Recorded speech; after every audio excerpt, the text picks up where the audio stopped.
अखंड भारत हम भारतीयों के लिए मात्र स्वप्न नहीं है, बल्कि श्रद्धा है, निष्ठा है।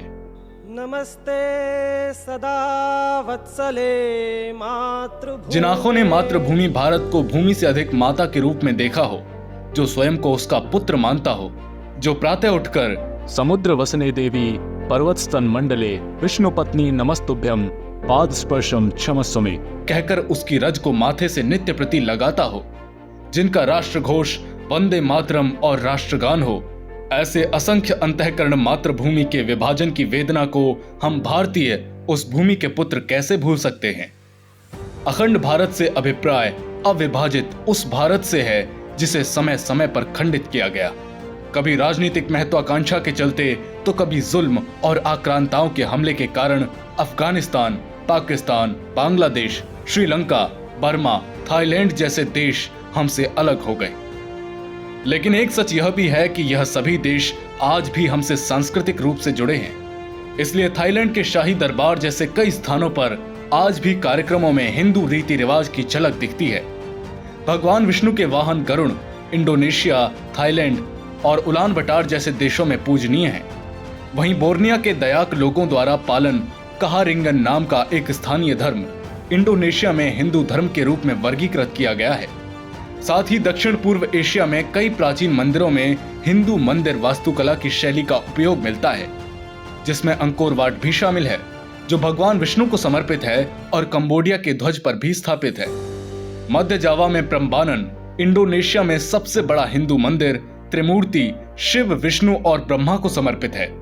इसीलिए हम कहते हैं कि अखंड भारत का विचार उतना ही पुराना है जितना कि सभ्यताओं का इतिहास, जिसका विस्तृत वर्णन हमारे प्राचीन शास्त्रों में भी मिलता है। 3री शताब्दी ईसा पूर्व में आज के राष्ट्र अफगानिस्तान, पाकिस्तान, भारत, नेपाल, बर्मा, तिब्बत, भूटान और बांग्लादेश कई स्वतंत्र राज्यों में विभाजित थे।